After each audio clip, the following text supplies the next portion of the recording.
வாங்க அரைக்கீரை கடையில் இன்றைக்கி நம்ம செஞ்சுக்கலாம். அரைக்கீரை ஃப்ரெஷ்ஷாக புளி போட்டு கடையிறது எப்படின்னு சொல்லிட்டு நம்ம பார்க்கலாம். வாங்க வீடியோக்குள்ளே போய் பார்க்கலாம். பிடிச்சிருந்தால் லைக் பண்ணுங்கள், கமெண்ட் பண்ணுங்கள், சப்ஸ்கிரைப் பண்ணுங்கள். வீடியோ முழுசும் பாருங்கள் சொந்தங்களே. வாங்க வீடியோக்குள்ளே போகலாம்.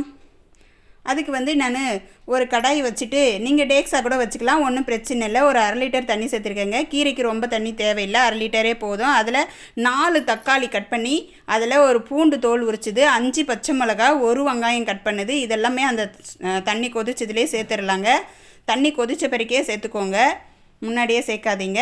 இப்போ நான் அரைக்கீரை க்ளீன் பண்ணி கொஞ்சம் பொடியாக நறுக்கி வச்சுருக்கேங்க. அலசிட்டு இப்போ அந்த தண்ணி கொதிக்குது இல்லைங்களா, அதுலேயே சேர்த்துக்கலாம். நம்ம இதெல்லாம் போட்டோம். காரத்துக்கு நான் 5 மிளகா போட்டிருக்கேன். உங்களுக்கு காரம் கூடனா கொஞ்சம் கூடவா போட்டுக்கோங்க, கம்மியாக வேணும்னா கொஞ்சம் குறைச்சி போட்டுக்கோங்க, உங்கள் விருப்பம். பாருங்கள், அந்த தண்ணியிலே கீரையை நல்லா அலசிட்டு வடிகட்டி தண்ணி இல்லாமல் கீரையை சேர்த்துக்கலாங்க.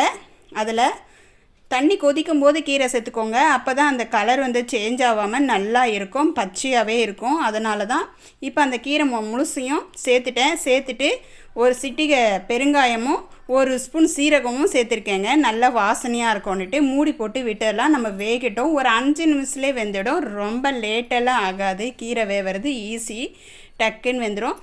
ஒரு வாட்டிக்கு எடையை மிக்ஸ் பண்ணி இட்டுக்கோங்க. ஏன்னா மேலே இருக்கிறது அப்படியே வேகாத மாதிரி இருக்கிறோன்றதுனால அதை அப்படியே மிக்ஸ் பண்ணி கலரி விட்டுட்டிங்களா மேலே இருக்கிறது அடிக்க போயிடும் இல்லையா, அதனால் மிக்ஸ் பண்ணி விட்டுட்டு மறுபடியும் மூடி போட்டு விட்டுருங்க. கொஞ்சம் வேகட்டும்.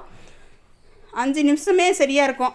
எடையை ஒரு வாட்டிக்கு மிக்ஸ் பண்ணி விட்டுட்டு ஒரு 5 நிமிஷம் கழித்து பார்த்தீங்கன்னா நல்லா வெந்துடுங்க. பாருங்கள், இப்போ 5 நிமிஷம் ஆயிடுச்சு. உங்களுக்கு பார்க்கும்போதே கீரை வெந்துருச்சுன்னு நல்லா தெரியுது பாருங்கள். எல்லாமே தக்காளி எல்லாமே பிரண்டு வெந்துருச்சு.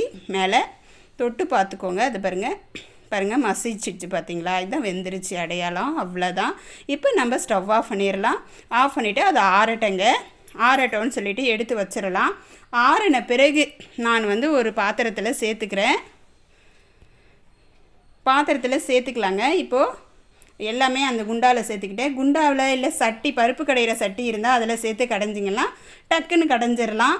வேறு எதுலேயும் கடைய வாட்டப்படாது. அதனால் புளி ஒரு எலுமிச்சம்பழம் சைஸ் புளி நான் தோலெல்லாம் எடுத்து சூப்பராக கொட்டை எதுவுமே இல்லாமல் மண் இல்லாமல் இருக்குது என்கிட்ட புளி. அதனால் நான் அப்படியே சேர்த்துக்கிறேன். உப்பு கொஞ்சமாக தேவைக்கிற அளவு சேர்த்துக்கலாங்க. உங்களுக்கு புளி மண் இருக்கிற மாதிரி இருந்தால் நீங்கள் தண்ணி கரைச்சி கூட சேர்த்துக்கலாம். இப்போ இதெல்லாம் சேர்த்து இது போல் நல்லா மசிய கடைஞ்சிருங்க. சூப்பராக மசிஞ்சிடணும். இது போல் நல்லா நைஸாக கடைஞ்சிட்டு ஒரு கிண்ணத்தில் மாற்றிடலாங்க. நல்லா இருக்கும் இந்த அரைக்கீரை புளி போட்ட கடையல். இப்போ ஒரு கடாய் வச்சுட்டு 2 ஸ்பூன் எண்ணெய் சேர்த்துக்கலாங்க.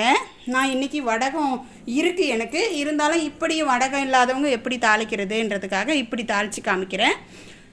2 ஸ்பூன் எண்ணெய் சேர்த்துட்டு 1 ஸ்பூன் கடுகுளுத்தம் பருப்பு சேர்த்துருக்கேங்க. சீரகம் 1 ஸ்பூன் சேர்த்துக்கலாங்க. வடகம் இல்லாதவங்க இது போல் ட்ரை பண்ணுங்கள், ரொம்ப டேஸ்ட்டாக இருக்கும் கீரை தாளிப்பு. காஞ்ச மிளகா 4 கிள்ளி போட்டிருக்கிறேன். பெருங்காயம் 1 சிட்டிகை சேர்த்துருக்கேங்க. கறிவேப்பிலை 1 கொத்து. கீரைக்கு ஒரு சிலர் சேர்ப்பாங்க, ஒரு சிலர் சேர்க்க மாட்டாங்க. நான் சேர்ப்பேன், அதனால் 1 கொத்து கறிவேப்பிலை சேர்த்துட்டேன். இருந்தாலும் ஒரு சும்மா ஒரு பிஞ்ச் அளவு போடலாம் வடகம் அப்படின்னு சொல்லிட்டு எனக்கு விருப்பம். நான் அப்படி பழகிட்டேன். அதனால் சும்மா கொஞ்சமாக அப்படி லைட்டாக போட்டு ஒரு மிக்சிங் பண்ணிவிட்டு அந்த சூட்டோடு நம்ம தாளிச்சிடலாம் அப்படின்னு சொல்லிட்டு.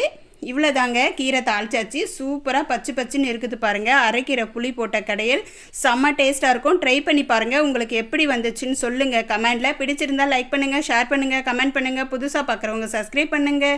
வீடியோ முழுசும் பார்த்ததுக்கு தேங்க்யூ. பாய் சொந்தங்களே. இது எதுக்குனாலும் சாப்பிட்லாம், சாப்பாட்டோடவும் சாப்பிட்லாம், களியோட சாப்பிட்லாம், டிஃபன் தோசைக்கு கூட நல்லா இருக்குங்க. ட்ரை பண்ணி பாருங்கள் சொந்தங்களே. ஓகே, பாய்.